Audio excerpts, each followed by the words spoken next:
Ang mabuting balita ng Panginoon, ayon kay San Lucas.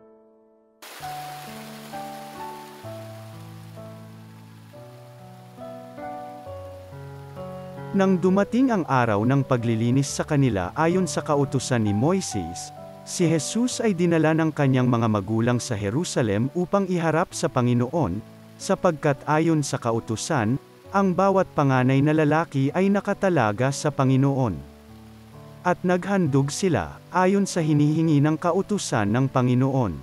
Mag-asawang bato-bato o dalawang inakay na kalapati. May isang tao noon sa Jerusalem, ang pangalay Simeon. Matapat at malapit sa Diyos ang lalaking ito at naghihintay sa katubusan ng Israel. Sumasa kanya ang Espiritu Santo na nagpahayag sa kanya na hindi siya mamamatay hanggat hindi niya nakikita ang Mesiyas na ipinangako ng Panginoon. Sa patnubay ng Espiritu, pumasok siya sa templo.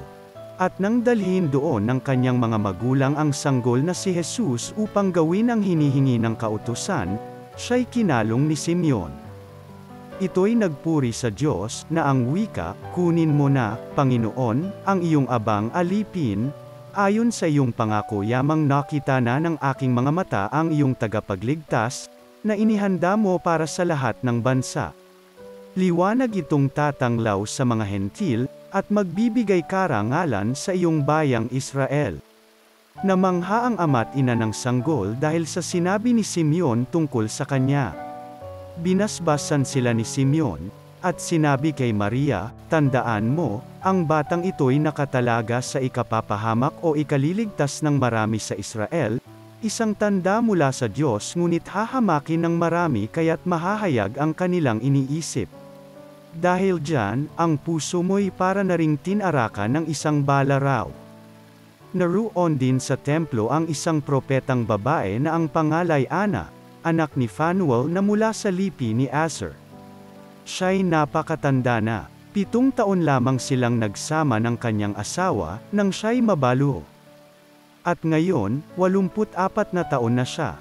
Lagi siya sa templo at araw-gabi sama-samba sa Diyos sa pamamagitan ng pag-aayuno at pananalangin. Lumapit siya ng oras ding iyon at nagpasalamat sa Diyos. Nagsalita rin siya tungkol kay Jesus sa lahat ng naghihintay sa pagpafulaya ng Diyos sa Jerusalem.